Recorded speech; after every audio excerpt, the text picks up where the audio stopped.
In 1925, the Gorkha Military Inter-College, Dehradun started. Today, this 95-year-old heritage school has been served an eviction notice. This campaign is an appeal to all people who have passed out from its hallowed grounds or seen its contribution to India's nation building to come together in solidarity to save the school from being consigned to the pages of history forever. Come, let's save a heritage.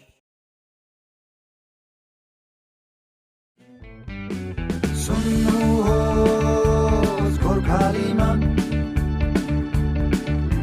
Radio Hamasaya Mita Mita Dunaharu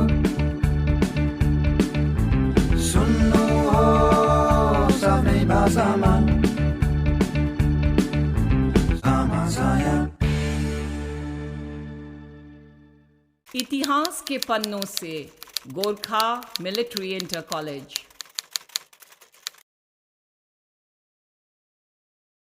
Gorkha military inter college का school भवन, उसके खेल के मैदान और वहां पर 95 वर्ष पहले लगाए गए वृक्ष यदि वे बोल सकते तो अपना इतिहास हमसे भी बेहतर सशक्त रूप से बता पाते। देहरादून की अधिकतर सभी सड़कें पलखाते सांपों के झुंड की तरह गढ़ी बाजार, गोरखाली सुधार सभा और सैन्य अस्पताल से होते हुए गोरखा मिलिट्री इंटर कॉलेज तक पहुंचती है। दूसरी सड़क व्यस्त घंटाघर से राजपुर रोड होती हुई और हाथी बड़कला से गोरखा स्कूल तक। एक तीसरी सड़क बिंदाल पुल से गुजरकर कंटोनमेंट होती हुई गोरखा मिलिट्री स्कूल तक पहुंचती है। एक और सड़क गोरखा गांव, जोड़ी गांव, नया गांव, अनारवाला और विख्यात पिकनिक स्पॉट रॉबर्ट्स केव से भी होती हुई पश्चिम की ओर से स्थित गोरखा मिलिट्री स्कूल तक पहुंचती है। 1925 में ये सब शुरू हुआ था। ये वह वर्ष था जब गोरखा अधिकारियों और सेना में सेवारत अधिकारियों के लिए ब्रिटिश भारतीय सेना द्वारा बनाया गया था गोरखा मिलिट्री इंटर कॉलेज। उस समय जिन बच्चों के पिता first second Gorkha rifles, second Gorkha rifles, 19 Gorkha rifles और सेकेंड 9 गोरखा राइफल्स देहरादून में तैनात थे, वे स्कूल के प्रथम नाविक बन गए। उस समय शिक्षा अति आवश्यक थी। 1920 के दशक में हुई गोरखा रिक्रूटमेंट ने माना कि उनकी एजुकेशनल क्वालिफिकेशन के हिस्से पुरुष 1 से 15 नंबर रोट से भर्ती हो सकते हैं। उनके बच्चों की शिक्षा हमेशा के लिए गोरखों की दुनिया को बदल देती। 20 बीघा रक्षा भूमि में फैला गोरखा स्कूल एक प्राइमरी स्कूल के रूप में 90 साल के पट्टे पर यानी 1 अप्रैल 1925 से 31 मार्च 2017 तक स्थापित हुआ। 3 साल बाद 1928 में जैसे ही अधिक बच्चे स्कूल में प्रविष्ट हुए, मांग के अनुसार ये मिडिल स्कूल बन गया। अंग्रेजों ने सिल्वर वेडिंग फंड के माध्यम से स्कूल की मदद की, जिसे 1936 में रोक दिया गया। उस समय जब स्कूल को फाइनेंशियल कठिनाइयों का सामना करना पड़ रहा था, तब देहरादून जिले के अधिकारियों ने फंडिंग अपने हाथ में ले लिया और विद्यालय का नाम स्कूल फॉर गोरखाज कर दिया गया और स्कूल गरीबों के लिए एक चैरिटेबल स्कूल बन गया। 1948 में स्कूल को यूपी सरकार ने अपग्रेड किया और इसका नाम बदलकर गोरखा मिलिट्री स्कूल कर दिया। 1957 में जो स्कूल तब तक एक लड़कों का स्कूल था, युवा लड़कियों के लिए अपने दरवाजे खोले और एक को एजुकेशनल स्कूल बन गया। 6 साल बाद 1963 में स्कूल को इंटरमीडिएट में अपग्रेड किया गया और इसका नाम गोरखा मिलिट्री इंटर कॉलेज हो गया और आर्ट स्ट्रीम शुरू किया गया। 23 साल बाद 2005 में स्कूल में साइंस और कॉमर्स स्ट्रीम्स शामिल किए गए। 1960 के दशक स्कूल में 1000 से अधिक स्टूडेंट्स होने के कारण स्कूल को 2 शिफ्ट में किया गया। ग्रे मिलिशिया वर्दी में युवा लड़के और लड़कियां सड़कों और स्कूल के खेल के मैदानों में भीड़ लगाते थे। दौड़ते हुए पैरों की आवाज, हंसी और चीख पुकार का शोर जल में भंवर की तरह था। उनके युवा दिमाग को स्कूल का बैज यानी शिखा, भारतीय तिरंगे के नीचे मिट्टी के दिए और 2 खुकरियों पर गोल परिक्रमा के नीचे लिखे अस्तो मा सद गमय उपनिषद की पहली प्रार्थना थी, हमें अंधेरे से उजाले की ओर ले चलो। जब मैं गोरखा मिलिट्री इंटर कॉलेज में थी, हम लोग जो बाहर क्लासेस लेते थे, सर्दी के दिनों में बाहर बैठ के छोटे छोटे ग्रुप में जो क्लासेस लेते थे, वो बहुत यूनिक था और अभी भी मैं उन दिनों को याद करती हूँ।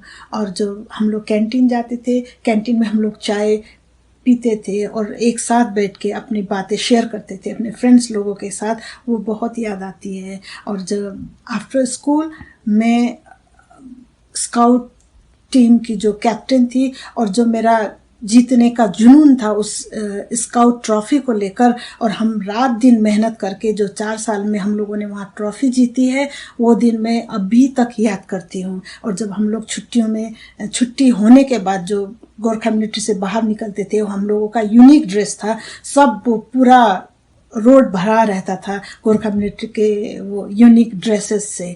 So thank you so much all teachers, and मैं नमन करती हूँ उन शिक्षकों को जिसने मुझे शिक्षा दी और मैं आज यहाँ तक पहुँची हूँ। Thank you so much and I am very proud of my school and I wish all the best for the future. जब भी हम स्कूल, विद्यालय, पाठशाला या गुरुकुल इत्यादि की बात करते हैं तो हम अपने पुराने दिनों में चले जाते हैं।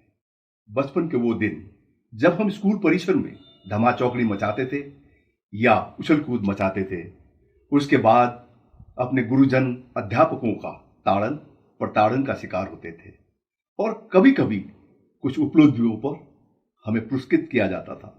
तो ये सब खट्टे मीठे जो पुरानी यादें हैं वो संजोए हम जिंदगी में आगे बढ़ते रहते हैं।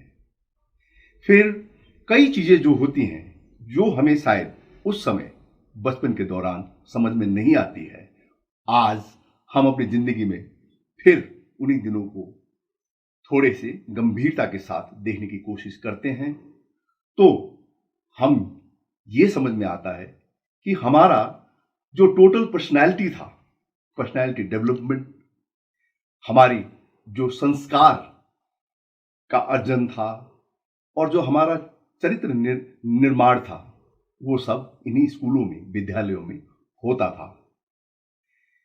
यूं कहें कि आज हम जो हैं या जो हमने आज पाया है, उसका पूरा श्रेय स्कूल और विद्यालय के गुरुजनों को जाता है। देहरादून में उच्च स्तरीय स्कूल की भरमार है, लेकिन साधारण तबके से या बैकग्राउंड से आने वाले विद्यार्थियों के लिए नामचीन स्कूलें बहुत ही कम हैं।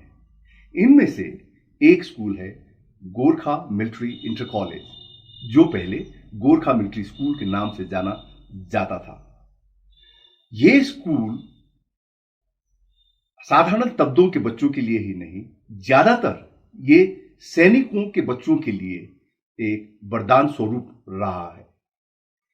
मैंने अपने बाल्यकाल के चंद एक वर्ष इसी स्कूल में बिताए हैं और यहां की भी कई सारी यादें संजोए रखता हूं। गोरखा मिलिट्री इंटर कॉलेज ने अपने कई दशकों के समय में पूरी निष्ठा और सिंसियरिटी के साथ अपने कार्यभार को संभाला है और अपने विद्यार्थियों को ऊंचे ऊंचे पदों में, कोई आर्मी में officers, civil services officers, educationist, बुद्धिजीवी और खेल कूद के मैदान में, जहां पर ये विद्यार्थी अंतर्राष्ट्रीय स्तर तक पहुंचे हैं उनको यहां पर पठन पाठन और शिक्षा दीक्षा दी है। मैं ये कहूं कि आज जो हम हैं उसके लिए जो एक सीख स्कूल ने हमको दी थी कि पहले अपने ऊपर भरोसा करो, अपने आप को काबिल बनाओ और फिर मेहनत करो। अगर ये चीज आप करते हैं तो आसमान की ऊंचाइयों को छूने से आपको कोई नहीं रोक सकता। तो अगर मैं ये कहूं कि ये स्कूल देहरादून के लिए एक विरासत, एक हेरिटेज के समान है तो ये अतिशयोक्ति नहीं होगी। हर दिन एक जैसे नहीं होते हैं। आज ये विद्यालय कुछ मुश्किल दौर से गुजर रहा है, तो मैं राज्य सरकार, शैक्षिक संस्थान और समाज से विनम्र निवेदन करना चाहता हूं कि आज की इस घड़ी में इस विद्यालय को सहायता का हाथ बढ़ाएं और इसको फिर से उसी स्थान पर जहां ये दशकों पहले हुआ करता था उसी स्तर पर उठाएं।